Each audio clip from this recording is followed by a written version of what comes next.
आप स्वयं जानते हैं कि उनके युवराज, राजद के युवराज जिस जिस डिपार्टमेंट में रहे, एक भी सरकारी नौकरी की बहाली तक नहीं निकला। और जो पॉलिसीज हम लोगों ने बनाया 2020 में 10 लाख सरकारी नौकरी का कमिटमेंट गरीबों तक पहुंचाने का, नौजवानों तक पहुंचाने का, उसको हम पूरा भी कर रहे हैं। आदरणीय मुख्यमंत्री जी भी लगातार इसकी चर्चा कर। इसलिए साथियों, मैं यही कहूंगा कि आज गठबंधन पूरी तरह 2024 का चुनाव हारेगा और पहले फेज का जो चुनाव हुआ, इसके चारों सीट हम बड़े मार्जिन से चुनाव जीतेंगे। पहले भी जितने चुनाव को आप देखेंगे, चाहे वो एनडीए के स्वरूप में रहा हो या भाजपा अकेले लड़ी हो, पिछला तीनों चुनाव हम उन सभी सीटों पर जीतने का काम किए हैं। आगे भी 2024 का जब 4 जून को रिजल्ट आएगा, ये चारों सीट कंप्लीट एनडीए को मिलेगी और 40 में 4 अभी सिर्फ टेलर है। 40 की 40 सीट बिहार से जीतकर मोदी की सरकार बनाने का काम करेंगे। धन्यवाद।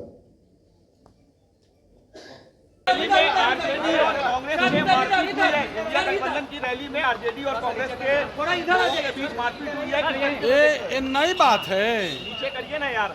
ये नई बात नहीं। तो आपसी कलह जो देख रहे हैं ना, चुनाव लड़ने से पहले ही उसने चुनाव हार चुका है। इंडिया गठबंधन का पतन हो चुका है। इंडिया गठबंधन सबका, समझे, कोई आने वाला नहीं है। बस लहर चल रही है एनडीए का। तेजस्वी ने कहा कि 100 सीटें से ज्यादा नहीं मिलेगी बीजेपी को। तो विपक्ष क्या बोलेंगे? ये तो बहुत ज़्यादा दे दिया सीट उन्होंने। जो इस बार का जो नारा है, अब की बार 400 पार, वो सत हो जाएगा। चारों सीट हारेगी एनडीए। अच्छा हम क्या कर सकते हैं इस पर?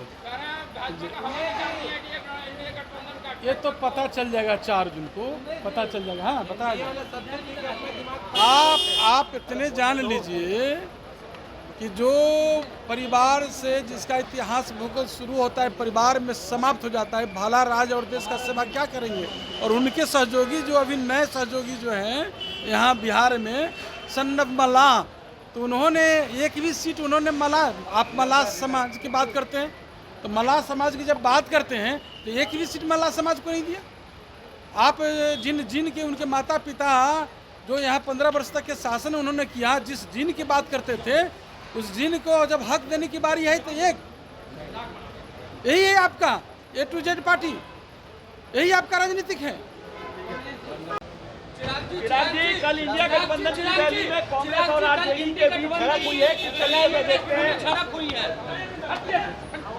ये झड़प तो कल प्रत्यक्ष रूप से देखने को मिली है, पर अप्रत्यक्ष रूप से भी लगातार ये झड़प होती रही है। ये झड़प का सबसे खूबसूरत उदाहरण पहले चरण का चुनाव रहा है। पहले चरण के चुनाव में जिस तरीके से बिना घटक के दलों से बात किए, चर्चा किए, सीटों का बंटवारा कर दिया गया, सिंबल्स को बांट दिया गया, ये अपने में दर्शाता है कि इस गठबंधन में कम से कम सब कुछ ठीक तो नहीं है। जिस तरीके से पहले चरण में इंडिया अलायंस महागठबंधन, जो भी इसके गठबंधन का नाम है, जिस तरीके से कांग्रेस के बड़े नेताओं ने बिहार आना तक ज़रूरी नहीं समझा, वाम दलों के नेताओं ने बिहार आना तक ज़रूरी नहीं समझा, ये वो अप्रत्यक्ष झड़प है जो लंबे समय से इस गठबंधन के बीच चल रही है। प्रत्यक्ष रूप से वो कल वहाँ पर दिखाई दी, पर ये सहजता जो किसी भी गठबंधन में होनी चाहिए, कम से कम वो इंडिया अलायंस में नहीं है। तेजस्वी ने कल कहा है कि लेवल प्लेइंग होगी तो 100 सीटें भी बीजेपी को नहीं आएगी। लेवल प्लेइंग ही चल रहा है भाई, लेवल प्लेइंग ही चल रहा है। ऐसे में ये और इनके घटक दल खाता तक खोल लें, ये भी बहुत बड़ी उपलब्धि इन लोग ले होगी। प्रधानमंत्री नरेंद्र मोदी को प्रधानमंत्री बनाने का काम भारतीय जनता पार्टी ने किया। भाई और बहनों, एक गरीब चाय बेचने वाले के बेटे को भारतीय जनता पार्टी ने प्रधानमंत्री बनाया और मोदी जी ने अपने मंत्रिमंडल में 35% पिछड़ा, अति पिछड़ा सांसदों को मंत्री बनाने का काम किया है। नरेंद्र मोदी जी ने पिछड़ा वर्ग को संवैधानिक मान्यता देकर पिछड़ा वर्ग आयोग बनाने का काम किया। 16 नई जातियों को ओबीसी में जोड़ने का काम किया और ऑल इंडिया कोटा में एमबीबीएस, एमडी और इंजीनियरिंग के दाखिलों में पिछड़ा वर्ग के बच्चों को 27% आरक्षण देने का काम नरेंद्र मोदी जी ने किया। केंद्रीय विद्यालय, नवोदय विद्यालय और सैनिक स्कूल के दाखिलों में भी नरेंद्र मोदी जी ने रिजर्वेशन दिया। भाइयों और बहनों, मुझे बताओ, ये कश्मीर है जो हमारा है या नहीं? जरा जोर से बोलो, बिहार वाले है या नहीं है? ये खड़गे जी कहते हैं राजस्थान और बिहार का कश्मीर से क्या लेंगे?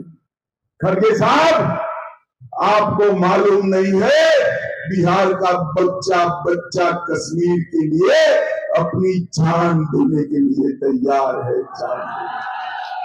भाई और बहनों, ये धारा 370 को लालू और कांग्रेस पार्टी 70 साल से बचाकर बैठी थी।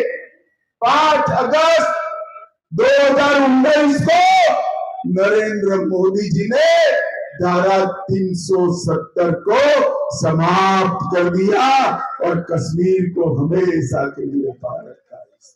मोदी जी ने नक्सलवाद को समाप्त किया, आतंकवाद पर नकेल कसी।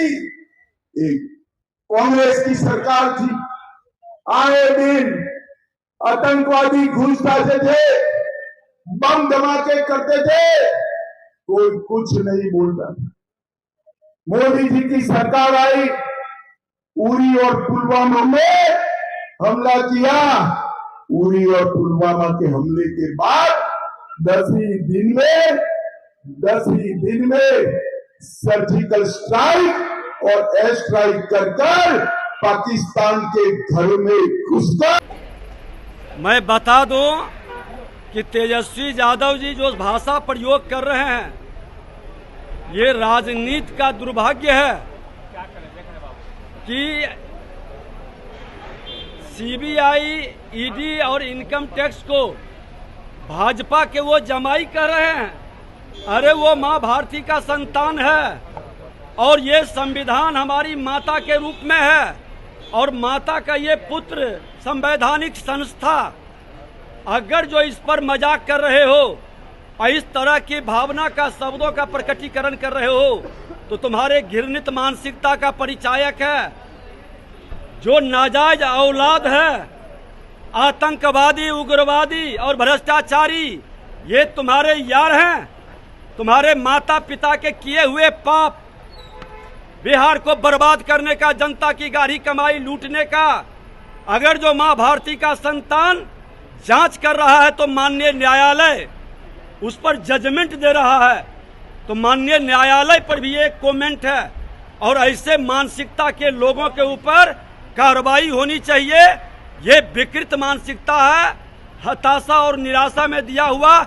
और बिहार की जनता ये नाजायज औलादों को पालने वाले को, जो आतंकवादी, उग्रवादी और भ्रष्टाचारी को पालता है, संरक्षण करता है और सबसे बड़ा भ्रष्टाचारी को अपना नेता मानता है, बिहार इस ऐसे पाप करने वाले लोगों से मुक्त करेगा। अब बिहार में ये परिवारवाद की जमींदारी नहीं चलेगी। लोकतंत्र की जननी की भूमि है। जनता के जो विश्वास जीत कर आएगा वो राजा का पुत्र बनेगा। रानी के पेट से अब राजा पैदा नहीं होगा। 2 नए कॉलेज खुले हैं, 55 पेटेंट हर दिन रजिस्टर हुए हैं और गरीबों को हर रोज 1.5 लाख मुद्रा का लोन देने का काम नरेंद्र मोदी जी ने किया है।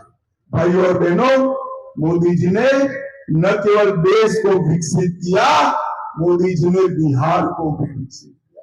मैं आज पूछना चाहता हूं, कांग्रेस पार्टी और लालू जी को 10 साल तक आपकी सरकार थी, बिहार को क्या दिया? 10 साल में बिहार को 2,80,000 करोड़ रुपए। अब 10 साल आपने मोदी जी को प्रधानमंत्री बनाया, 2,80,000 करोड़ कांग्रेस ने दिया था, मोदी जी ने 2,80,000 करोड़ बनाम 9,23,000 करोड़ रुपया बिहार के विकास के लिए देने का काम किया है। इसके अलावा 4 लाख करोड़ रुपया सड़क और पुल के लिए, 1 लाख करोड़ रुपया रेलवे के विकास के लिए, 2,000 करोड़ एयरपोर्ट के उत्थान के लिए मोदी जी ने देने का काम किया। और कटिहार में भी ढेर सारे काम हुए। 2500 करोड़ से 50 किलोमीटर लंबे नारायणपुर पूर्णिया सड़क का निर्माण, 2 बड़े पुल, 2 फ्लाईओवर और 1 बाईपास इसमें शामिल है। 2,000 करोड़ से 22 किलोमीटर लंबे 4 लेन साहिबगंज मनियारी गगनपुर का निर्माण, नमामि गंगे योजना से 12 करोड़ रुपए से कटिहार जिले में मनिहारी में रिवर फ्रंट का निर्माण, कटिहार स्टेशन, ओवरब्रिज, 82,000 गरीबों को आवास, 2,000 शहरी गरीबों को आवास, 1,81,000 लोगों को 5 लाख तक का पूरा स्वास्थ्य का खर्चा free of cost Ayushman Bharat योजना में दिया। 4,50,000 माताओं को गैस का सिलेंडर दिया। 2 लाख किसानों को किसान सम्मान निधि दिया। कटिहार में इंजीनियरिंग कॉलेज बना, पॉलिटेक्निक कॉलेज का भी निर्माण हुआ और सदर जिला अस्पताल का भी पुनर्निर्माण होगा। कटिहार वालों, लालू जी की लालटेन और पंजे के साथ जाएंगे तो दंगे मिलेंगे, अत्याचार मिलेगा, अन्याय मिलेगा, गरीबी और भूखमरी मिलेगी। एनडीए के साथ आएंगे, कमल के निशान और तीर के निशान के साथ आएंगे तो मोदी जी और नीतीश जी की डबल इंजन सरकार हमारे बिहार को आगे बढ़ाएगी, खुशहाली लाएगी। अंत में मैं इतना ही कहना चाहता हूं, मोदी जी को प्रधानमंत्री बनाने के लिए बिहार की सभी 40 सीटों पर विजय प्राप्त करने के लिए हमारे भाई दुलाल चंद गोस्वामी को प्रचंड बहुमत से जिताइए और नरेंद्र मोदी जी का हाथ मजबूत करिए। मुझे बताओ कटिहार वालों, दुलाल चंद जी को जिताएंगे क्या? जोर से बोलिए, जिताएंगे? तीर के निशान पर बटन दबाएंगे? मोदी जी को फिर से प्रधानमंत्री बनाएंगे?